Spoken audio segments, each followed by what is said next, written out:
안녕하십니까, 레필입니다. 2월 24일이죠. 두산중공업 보도록 하겠습니다. 그 전에 먼저 코스피 코스닥 보겠습니다. 코스피 코스닥이 오늘 2%, 3% 각각 하락하면서 본격적으로 좀 이제 드디어 좀 조정다운 조정이 좀 나왔지 않나라는 생각입니다. 최근에 들어서 계속 잘 받치는 형상이 있었고요. 저는 처음에 이제 하락 추세를 좀 그었었는데 하락 추세를 이겨내고 이제 양봉이 나왔다가 옆으로 자꾸 21선을 타고 횡보하는 그런 그림이 그려지고 있었는데요.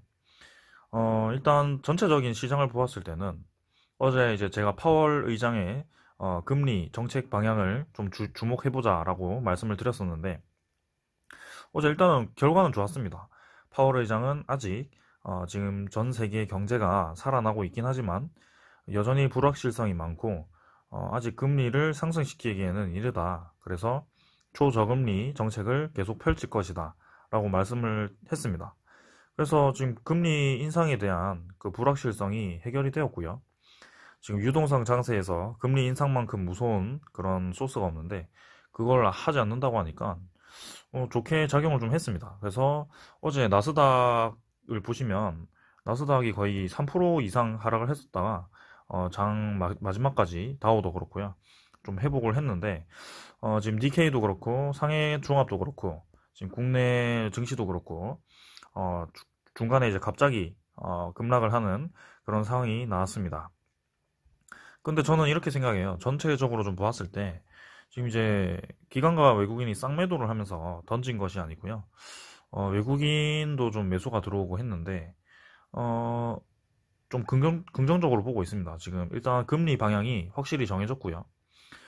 여전히 네, 금리는 올리지 않겠다. 물가가 좀 상승하고 있긴 하지만 아직 어, 위기가 올 만큼 그렇게 많이 높아지진 않았다라고 생각을 좀 하고 있는 것 같습니다.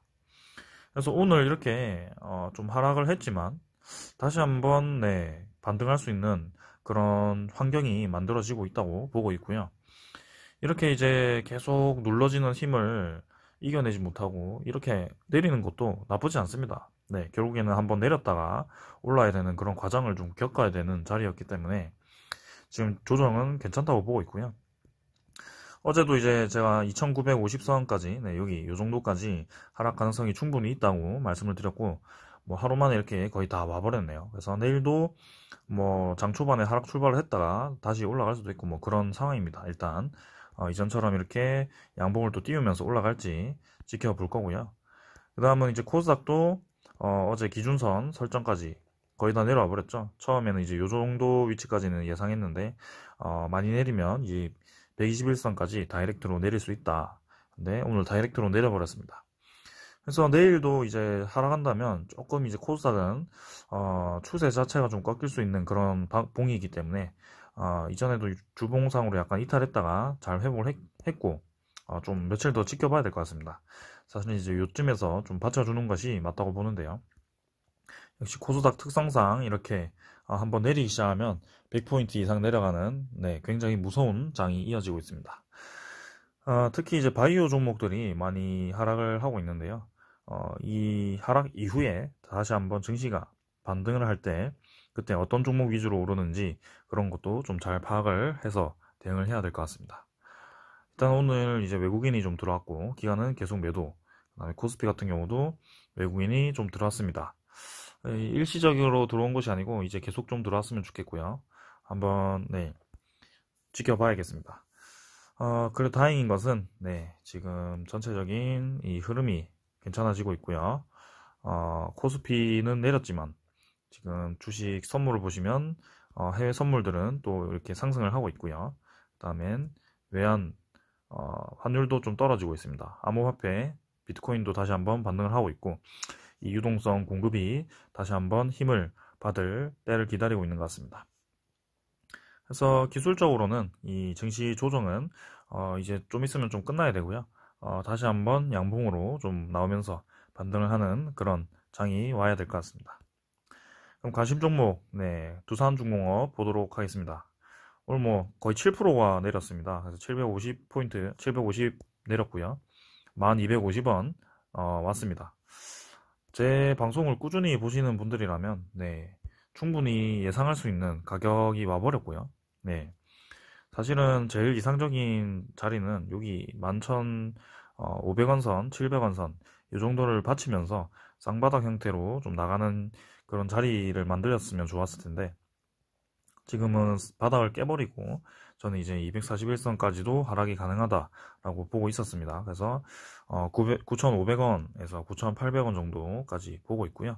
지금은 생각보다 빨리 와버렸네요. 그래서 이 정도까지 와서 좀 주가가 좀 받쳐준다면 공격적으로 한번 매수해보겠다고 말씀을 드렸고요. 단가를 낮출 수 있는 절호의 기회라고 생각을 하고 있습니다.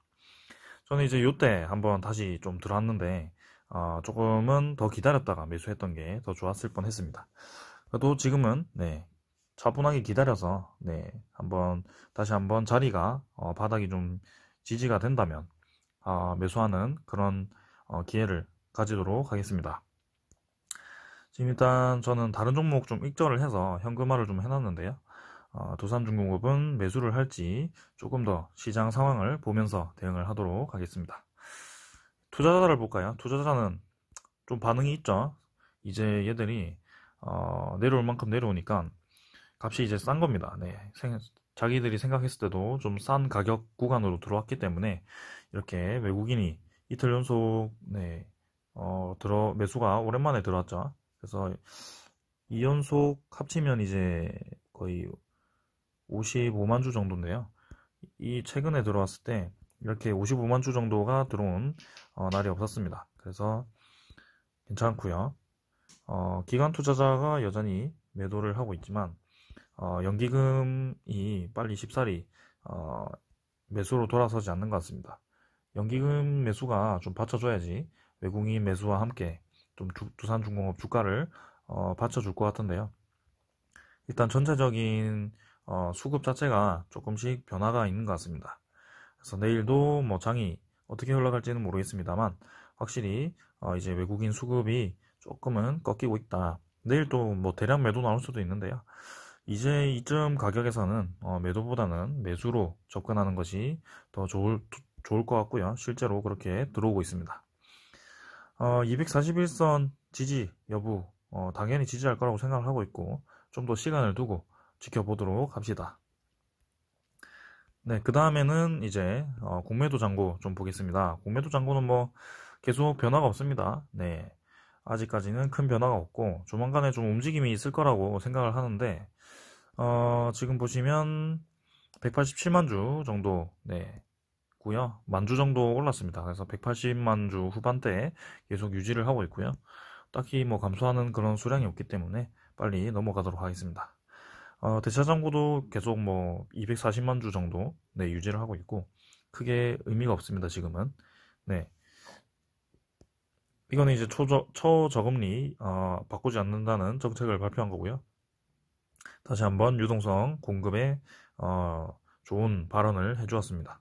그래서 주식시장이 조금 더 상승을 할 수 있는 힘이 생겼고요. 지금 조정세가 끝나면 다시 한번 힘차게 올라갈 가능성이 있다고 보고 있습니다. 네, 그러고 이제 요 기사인데요. 두산 DICC 소송 장기전 가나 이렇게 하는데요. FI 지분을 이제 해결하지 못했습니다. 아직 20% 정도를 남기고 있고 DICC 20% 그거를 이제 동반 매도권을 청구를 해서 같이 매도하는 방법을 좀 찾고 있습니다. 근데 이게 협상 금액이 맞지 않다 보니까 협상이 잘 진행이 되지 않는 것 같은데요. 일단 DICC 소송을 좀 보시면 2011년부터 끌어왔습니다. 지금 뭐 거의 10년 동안 끌어왔고요. 3,800억 원을 2011년에 투자를 해서 20%를 취득을 했는데 이제 와서 이 3,800원을 지금 달라고 하는 겁니다. 그러니까 옛날에 넣었던 거랑 지금이랑 완전 다르죠. 네. 그래서 똑같은 금액을 당연히 두산 입장에서도 줄 수 없는 상황이고요. 그 다음에 두산 인프라코아 자체가 지금 매각이 진행되었고 그 중에 이 매각 금액을 좀 따졌을 때는 3,800억 원은 굉장히 큰 금액입니다. 그래서 네, DICC 이 금액은 FI 쪽에서 좀 네, 양보를 좀 해줘야 되지 않을까라는 생각이고 지금 이제 2021년에 네, 파기환송이 되었죠. 그래서 두산중공업이 승소를 했습니다. 두산그룹이 승소를 해서 이 협상에서도 유리한 입지를 가질 수 있다라는 기사고요. 3,800억 원과 그 이자를 합쳐서 더 달라고 하는 것인데 지금은 뭐 크게 걱정을 하지 않는다고 네, 써져 있습니다. 그래서 두산그룹에서는 크게 걱정하지 않는 분위기다. 대법원에선 소송에서 이미 FIA가 이미 졌기 때문에 새로운 소송을 걸기 위한 논리가 부족하고요. 소송을 걸더라도 이기기 힘들 것으로 시장에서는 보고 있습니다. 그래서 두산중공업의 채권단이면서 FI 출자자인 산업은행도 인수금융 원리금만 회수하는 방안을 긍정적으로 검토하고 있다라고 알려졌습니다. 두산중공업이 이제 이거 DRCC 이제 10년째 끌고 있는데요. 이 소송 잘 해결하고 네, 이제 인적 분할도 진행 중인 걸로 알고 있습니다.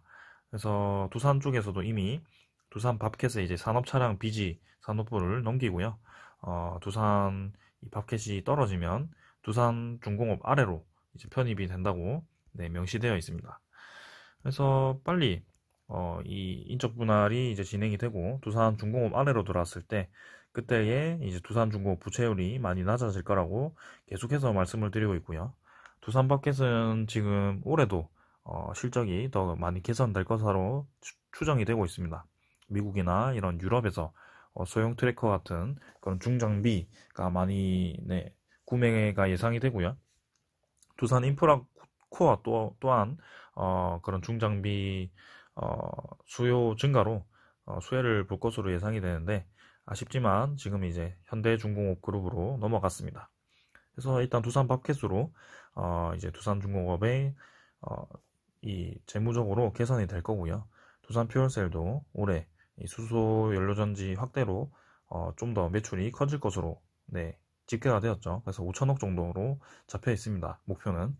내년에는 이제 1조 클럽을 좀 노려볼 만하지 않겠나라는 생각이고, 그래서 이제 두산중공업의 뿌리로서 이 두 기업을 딛고 두산중공업이 다시 재기할 수 있는 그런 상황이 왔으면 좋겠습니다.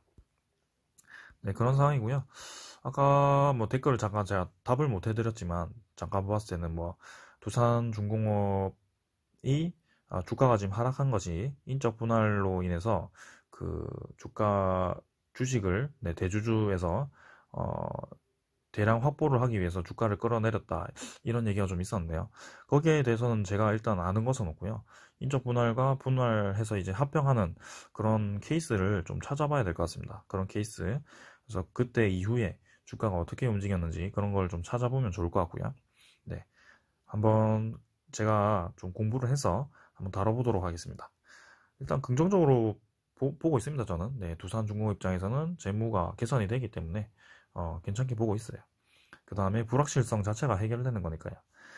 그 다음은 이제 8조 체코 원전이 이제 제가 어제 설명을 드렸는데요.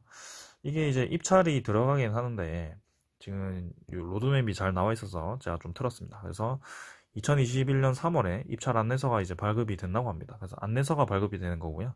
참여를 하되 이제 우선 협상자 대상자가 이제 선정이 될 건데 그게 내년입니다. 시간이 좀 걸릴 것 같고요. 요 기사에서는 일단 이제 중국과 러시아가 배제가 될 것 같고요.